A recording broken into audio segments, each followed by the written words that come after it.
Welcome to the Smarter Science of Slim, the scientifically proven program where you eat more and exercise less to burn fat and boost health. Eat smarter, exercise smarter, live better. I am so ready for that. Hey everyone, Jonathan Bailor back with another bonus Smarter Science of Slim podcast. Uniquely excited about today's show because we have a wonderful woman, journalist, teacher, and even dance critic who has done some amazing research and writing on the science of stress and just how much it matters, just how much we should think about it. Don't stress about it, but think about it and what we can do to combat it. She is the author of the book Stress Less for Women.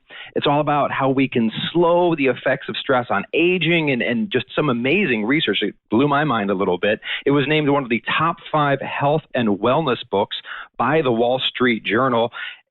Thea Singer is an amazing author. She's a science journalist, has done so for over 30 years. She teaches science writing at MIT.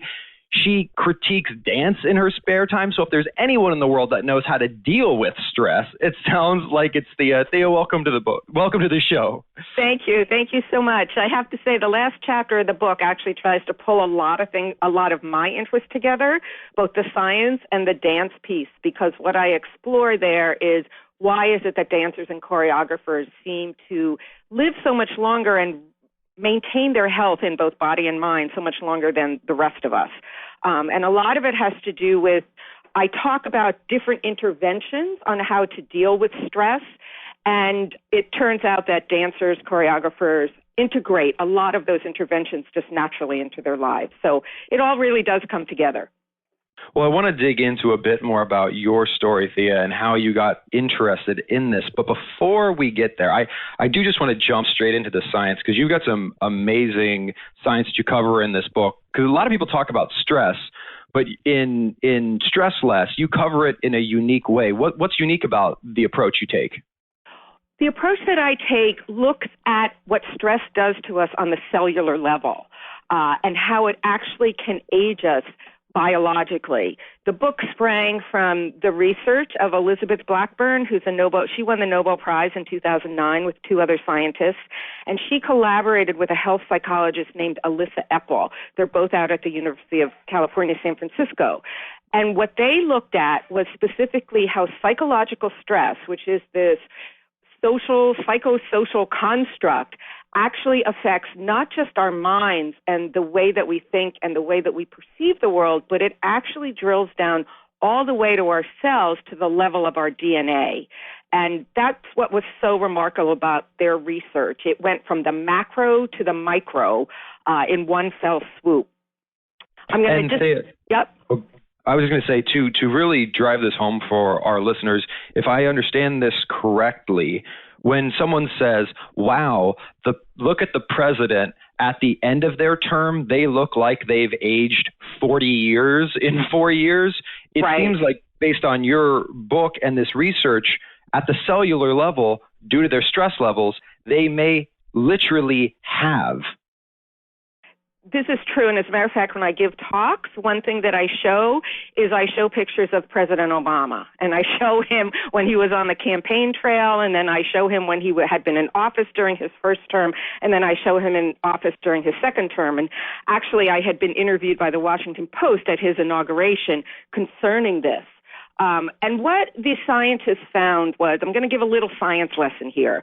What they found was, in our cells, we have chromosomes, and on our chromosomes is our DNA, the very substance of our being. At the ends of those chromosomes, I don't know if you can get a picture in your head, but it's like 2 worms crossed at the middle. That's what our chromosomes look like. At the ends of our chromosomes, in our cells, in our nucleus, are what are called telomeres. These are little caps on the ends of our chromosomes. They're similar to the plastic tips on the ends of shoelaces that keep the shoelaces from fraying. And the job of telomeres is to essentially keep our DNA safe so that the DNA cannot start unraveling, because if there's a break in the DNA, that could lead to cancer. And what happens is when our cells divide, not all cells divide, but many of them do, our skin cells divide, our white blood cells divide, our immune cells, that is, and when they divide, the telomere gets a little bit shorter. So many, many scientists, more and more, are looking at the length of our telomeres, those little caps, as a marker of biological or cellular aging. So you can imagine when we're babies, we have longer telomeres than when we're older. People who are healthy have longer telomeres than those who have particular diseases, particularly inflammatory diseases or heart disease. And what Blackburn and Ethel showed was that in people, they looked at moms who were caregivers of chronically ill children, which is a very, very stressful position to be in. And I know that many of your listeners, for instance, have probably dealt with caregiving for their parents, because I'm in that same demographic. It's a very stressful position to be in. And what Blackburn and Ethel found is that those caregiving moms who perceived themselves as being the most stressed had telomeres that were shorter by the equivalent of 10 years than those who perceive themselves as being under the least stress. So, Thea, just to make sure I understand this, would a reasonable analogy be trees have those rings? Like when you cut them down, you can see based on the number of rings a tree has, that's right. how old it is. In right. essence, this is the reverse of that. The shorter, you can judge someone's real age, to borrow a term from Dr. Oz, by the amount of telomere they have left? Well, I actually try and be really careful about talking about the distinction between real age versus chronological age, because there are so many factors that go into play, and there are also lifestyle behaviors, things you can do that have been shown to increase telomere length. So, but it is true that the correlation of those who were the most stressed, who perceived themselves as being the most stressed, and perceived as a very important part of the equation, they had telomeres that were shorter, and generally the older you are, the shorter your telomeres are. So you can't make a direct one-to-one correlation, but you can make a comparison and say, whoa, those who perceive themselves as being the most stressed, their cells looked older than those who perceive themselves as being under the least stress. And in your work, and even in our conversation here, you're focusing very much on this term perceived stress. You're not actually saying the people who are more stressed. You're saying the people who perceive themselves as having more stress. Can you dig into that? Yeah, and you've really hit the nail on the head. Really, that's kind of the heart of the matter, to mix the metaphors up. Basically, when you think about it, there's no such thing as objective stress. The way you react to being stuck in a traffic jam might be very different from the way that I react. And so what matters is how we see things. And what's so exciting about that is we actually have control over that, some control over that. We don't have control over events. You know, you're stuck in a traffic jam. You can't make the car start moving, but you can change the way you're perceiving that traffic jam. For instance, you might use it as a time to figure out a knotty problem you have. You might start singing a happy tune, whatever. You know, I've talked to people, callers in the other interviews who say, you know, they're stuck in a traffic jam. They start singing and dancing, but not jumping out of the car, of course. So the way that we see events makes a huge difference. I had written an article for Psychology Today, and I had this example. Several years ago, we had a huge flood. I live in Brookline, Mass., huge flood. And I came home, and my husband was like pacing. And it was because of the rain. Our basement was filling up. And he was beside himself. He just like, we're in big trouble. And I jumped in the car. I drove to the nearest Home Depot. I got the last pump on the shelf, and I came back, and we started pumping out the basement. So basically, he perceived a threat. I perceived a challenge, and in perceiving this as a challenge, that's actually stimulating and is good for my body, whereas perceiving it as a threat really can do a number on your body all the way down to your cells. Two critical things you said there, Thea, that I love, and that is positive versus negative, in quotation, stress. I want to dig into that, but even before we get there, we hear in pop self-help literature this idea that attitude is so important and perception is reality, and that can sometimes get the people can perceive that as woo-woo and just, oh, that's, look in the mirror and think of the Saturday Night Live cartoon skit. I'm wonderful. I'm positive. Everyone loves me. And ironically, it seems that on some level, this is the most hardcore science you could imagine, down to the cellular level, looking at our DNA, showing, potentially proving, if you want to say that how we perceive the world does affect us on a cellular level. Yeah, it absolutely does. And there are many studies that have been done looking at this. Now, this is not to say, for instance, that we should be donning rose-colored glasses. And it's certainly not saying that if you get cancer, it's your fault because you have a negative outlook. I'm really careful about that and also talk about that in the book. But what we do have some control over is how we respond to events. And for instance, regarding the studies, there was a study done looking at optimism and pessimism and telomere length. And what the scientists found was that those who perceived not things the most positively but the least negatively had longer telomeres. And so what I talk about in the book in relation to that is not everything is beautiful in its own way, because you know what? It's not.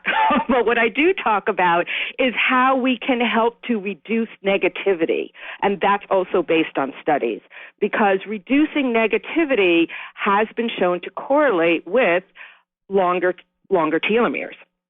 So there really is something. You don't want to carry it to an extreme, but there really is something to be said on many levels, from the condition of our hearts, and the condition of our lungs and the condition of our brains, to actually the condition of our cells regarding our outlook on life. And you mentioned there's stress and there's positive stress, negative stress, eustress, distress. If someone is trying to maximize telomere length, for lack of better terms, right, are they best served living a life of, let's say, a monk who just maybe has no stress of, I don't know, monks, maybe they have stress. I'm thinking someone who just has no stress, or someone who, let's say, believes in something very deeply and dedicates their life to it and therefore has stress, but it's this positive stress that drives them. They wake up in the morning and they're motivated, versus the person who wakes up slapping their alarm, getting panicked in traffic, right? They're both stressed, but they're stressed in different ways. Right. Well, you hit on many, many topics there, from meditation, essentially, and there have been studies looking at telomeres and telomerase, which is an enzyme that can lengthen telomeres. It's a natural enzyme in our bodies. Everything from that to the difference between positive and negative kinds of stress. And the fact of the matter is, as Bruce McEwen, he's at the Rockefeller University, and he is a stress guru, and he has said to me, without stress, we'd be dead. I mean, it's not that you want to eliminate stress. The issue is that you don't want it to be continuous, or you don't want it to constantly be revving you up and then slowing you down, and revving you up and slowing you down. So, for instance, even intellectual stimulation is a form of positive stress, because you're actually working your cells and your muscles, more astutely. Sex actually has been found. Now, this was a study with rats, but was found that sex was a form of positive stress and helped to reduce anxiety within these rats. So you don't want to get rid of stress. In fact, learning, stimulation, exercise is a form of good stress.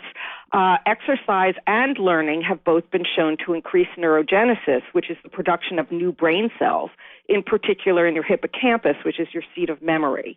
What you don't want to have happen is, as I said, to be chronically stressed. That's when your systems get overloaded. You can't cope anymore. And that's really the definition of stress. It's when we feel overwhelmed, when we feel that we can't cope. And so one thing that I think is really important, and I stress this in the book, is that I don't give people a prescription of how to behave or what to do, because then I'm doing this regimental thing and giving you orders. What you want to do is figure out what works for you. You want to make the choices. We're really smart. We know our bodies. And that's when you can find yourself actually reducing the bad kind of stress and upping the good kind of stress.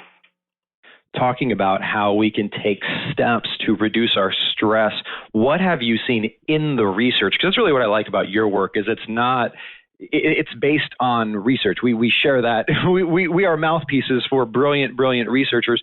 What is, and there's probably a lot of things we could do, but in terms of cost benefit, what what give us the most bang for our buck in terms of really reducing stress, aka maintaining or lengthening our telomeres?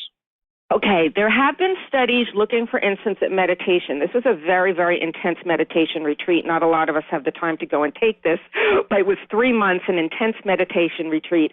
And what was found was that the folks who went on the retreat, as opposed to them who were in the waiting or control group, had higher levels of that enzyme I talked about. They had higher levels of telomerase, that enzyme that can come along and dab little bits of telomeres on the ends of our chromosomes. So obviously there was something going on within meditation that enabled stress levels to drop to the point where there was a difference seen in levels of this restorative enzyme. There have been studies done that take a look at social support. Very, very, very important. Some of them have been done with looking at telomeres. Others have been done looking, for instance, at what's going on in the brain. And social support has been found to be a way to really help not so much reduce stress once you're feeling it, but to stress-proof your brain so you will respond less strongly to a stressful situation. So there's protective kinds of lifestyle behaviors. Exercise is the same way. If I were to choose one lifestyle behavior to really incorporate into, my daily activities, it would be exercise, because it works on so many different levels regarding telomere length, regarding stimulating your brain and increasing the growth of new brain cells in your hippocampus. There have been studies looking at resistance exercise and how it can help, how it has been shown to actually change the genetic profile of muscle cells from being older to being younger. So for me, if there were a magic bullet, there really isn't a magic bullet, but exercise would be it. But you also want to be careful that it's something that you enjoy. There have been studies done, and again, this was not with people because you can't force people to exercise, but that showed that forced exercise in animal studies has increased stress levels. So you want to figure out a way to enjoy what you're doing. I go to a club. It has these giant flat screen TVs, which we don't have. And so I get to watch movies, which I never get to watch. And that entices me to go out and to jump on the exercise bike. So it seems like there are things we can do on let's say, condition our mind. There are these macro things which then when we do experience an event, we're less likely to perceive it as stressful. Things like quieting our mind through meditation, various other activities, things like exercise. But let's say we've done that. Let's say we've set up our mind to have a more helpful perception of events to maximize our telomere length. Are there other things we can do, like in terms of the foods we eat and even things in the moment, which are less like conditioning exercises, but more like firefighting, like when it's actually happening, what can we do? Right. Okay. Well, one thing that's really important is to breathe. And I know that sounds very self-evident, but to breathe in a diaphragmatic way, I'm sure a lot of your listeners have heard this term before. One thing that I do often is when you breathe diaphragmatically, you pull air in to the point where it's as if your belly is expanding. It's not really expanding. And then you breathe out very slowly. You want to really slow down the rate at which you're breathing. So I count down from 10 to 1 very, very slowly with these deep diaphragmatic breaths. And it is quite remarkable how it can calm your system down. There are other things that you can do. This woman named, I just blanked on her name. She's a psychologist in California. She works with Judith Moskowitz. That's her name. She works with people who have been recently diagnosed with HIV, which is an incredibly stressful circumstance.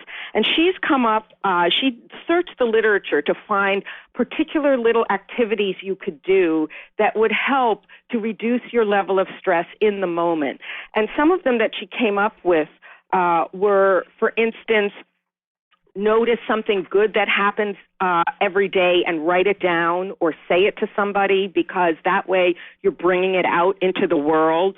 One of her recommendations that I particularly like has to do with reinterpreting a negative experience. I'll give you an example for myself with that. When I'm going to the aforementioned club, sometimes I get there and I'm almost ready to go in and I realize I've forgotten my headset. So I could get all aggravated and upset, and that's what starts. And then I say, wait a minute, look at this jog back to the car as your warm-up time, to get to.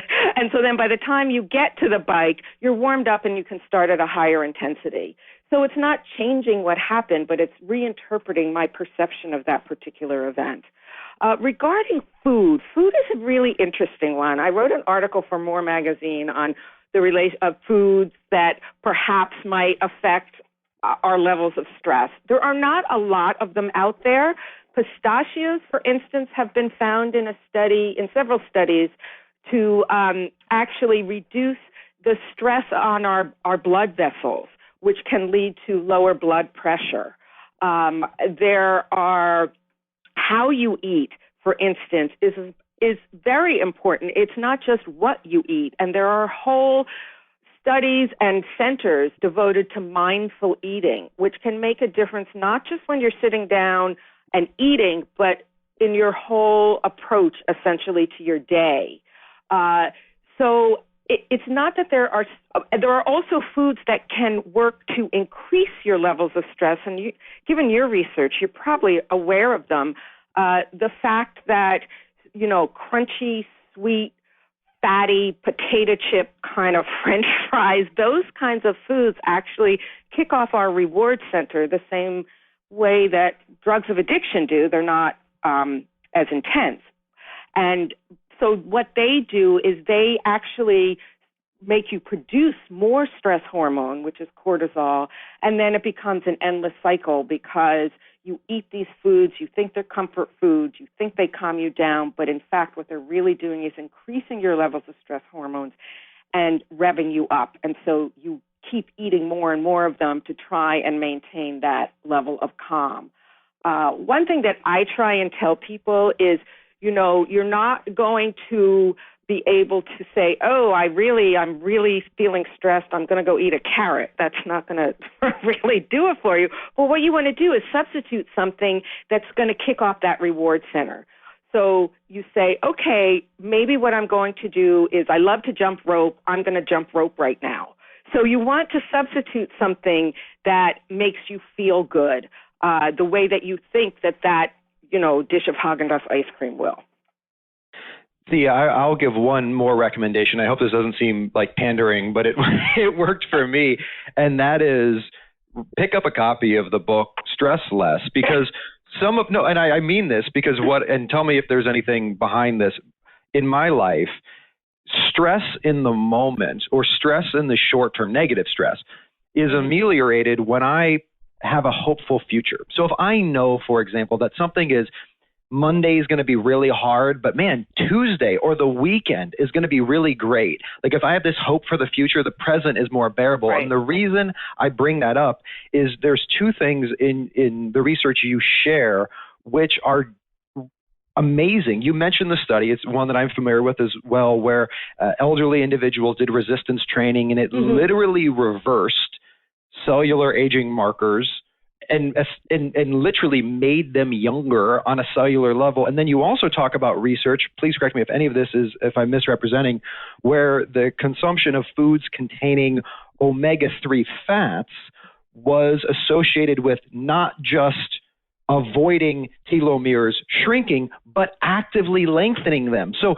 when we talk about having a hope for the future, like having a hopeful future de-stresses you. And if we know that by eating smarter, eating foods rich in these omega-3 fatty acids, eating less stressful foods, and doing smarter exercise, we can literally like drink from the fountain of youth and reverse aging on a cellular level, to me, that's very hopeful.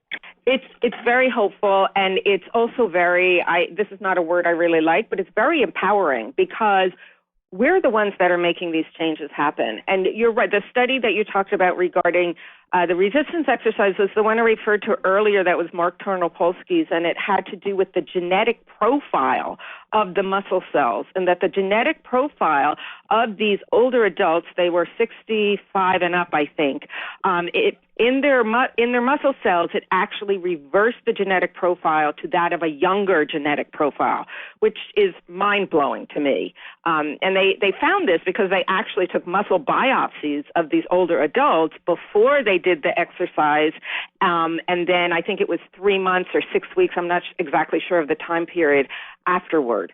So it really was quite remarkable, and that made a big splash, actually, in the media. And when you talk about hope, what you're talking about is perception. It really is. That's the bottom line. It's you're perceiving that things will work out okay. What was the other one you mentioned? You mentioned Mark's study. And then the omega-3s. Yes, and that was another remarkable study. That was also out of University of California, San Francisco. A lot of the stress research is going on in California. And this scientist looked at men who had stable cardiac disease, and he was trying to figure out what it was that might make a difference regarding telomere length. And they were healthy. Some of them were on statins, et cetera, but he did this really careful analysis of their blood to see what was it. Was it aspirin they were taking? Was it statins? Because he noticed that some of them over 5 years their telomeres had actually lengthened. And the only variable he could find that was different was that those whose telomeres had lengthened had higher levels of omega-3 fatty acids in their blood. So I ran right up and took my omega-3s.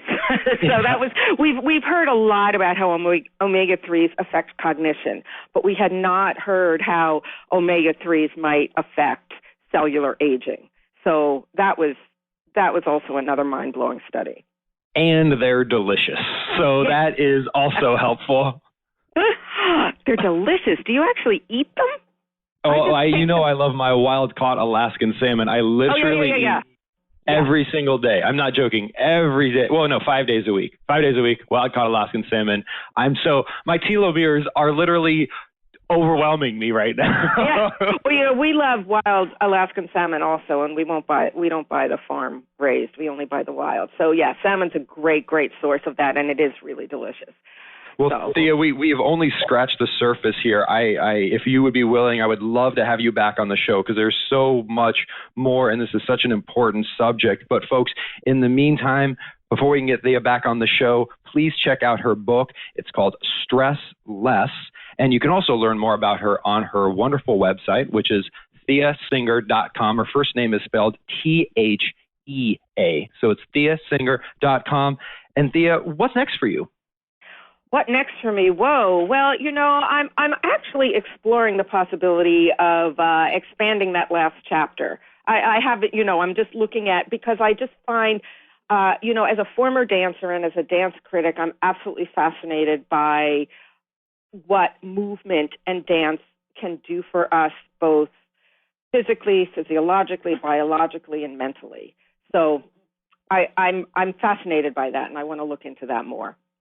Well, I am excited to hear more about that. We'd love to take the journey with you because if for no other reason, I want to learn about this stuff. I think it's so fascinating. Well, Thea, thank you so much for joining us. I so appreciate it. And listeners, I hope you enjoyed today's show as much as I did. And please remember, this week and every week after, for the sake of your telomeres, eat smarter, exercise smarter, and live better. Chat with you soon. Thanks so much. Thea, that was wonderful. Thank you so much. Great. It was really fun. We should do it again. I wasn't kidding. I do want to have you back on the show because there's a bunch of stuff here in your talking points that we didn't have a chance to cover, and I know will be super interesting to my audience. So if you don't mind, I will follow up in email. I'll get you advanced review copy of my book, which I think you'll like based on what we talked about here. I'll also send you a link to that nonprofit video, and I'd love to get a copy of your book, and then we'll also schedule some time to get you back on the show. I will. You know what? I'm going to send you a copy of the. Do you want the hardcover? I have some copies.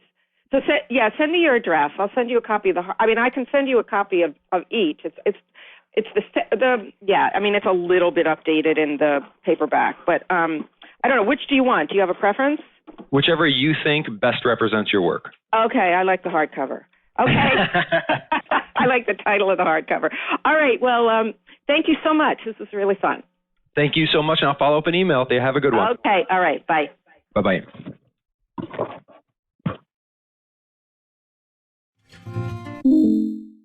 The last participant has left the conference.